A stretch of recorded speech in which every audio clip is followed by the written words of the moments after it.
谢谢主席。我感谢阿拉克巴罗夫副特别协调员的通报。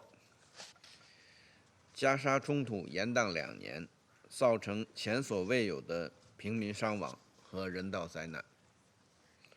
近日，第一阶段停火协议终于达成，加沙战火得以平息，人质及被扣押人员获释回家，人道物资得以进入加沙，中方对此表示欢迎。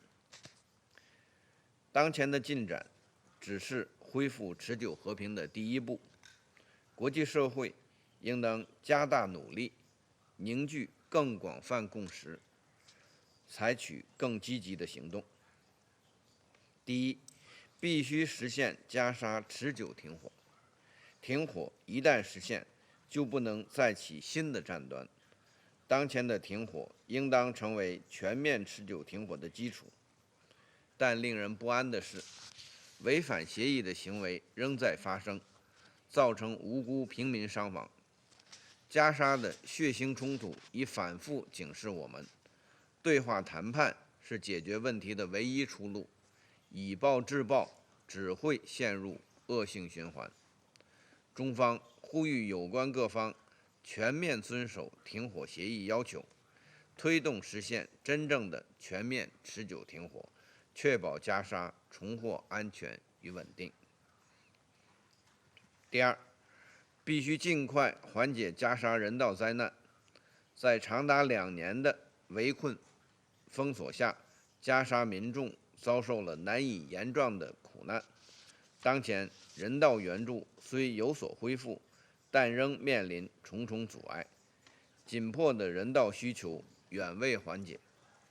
昨天，国际法院发布咨询意见，明确以色列有义务与联合国近东巴勒斯坦难民救济和工程处等机构合作，向加沙提供人道援助。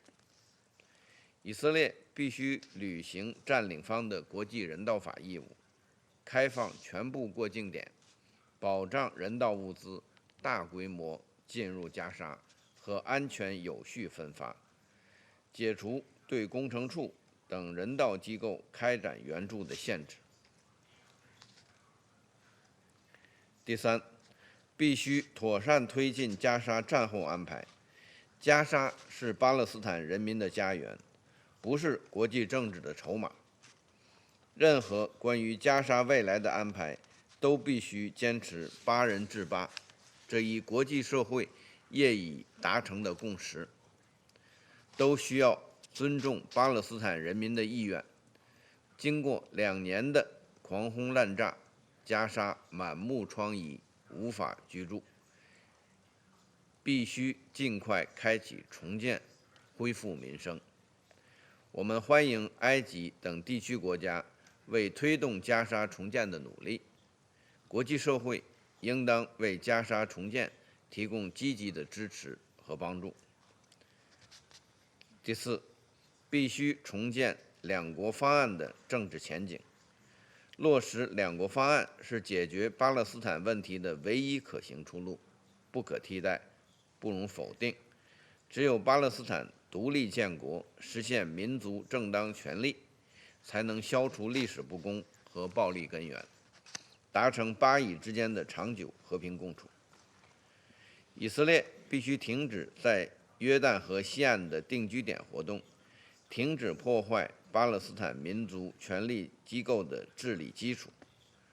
国际社会应当汇聚努力，共同反对破坏2国方案基础的单边行动，支持巴勒斯坦早日独立建国，并成为联合国正式会员国。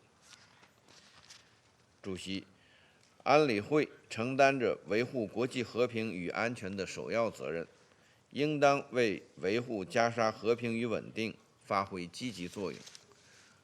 中方愿同国际社会一道，为推动全面持久停火、缓解人道灾难、落实2国方案，最终实现巴勒斯坦全面公正持久解决做出不懈努力。谢谢主席。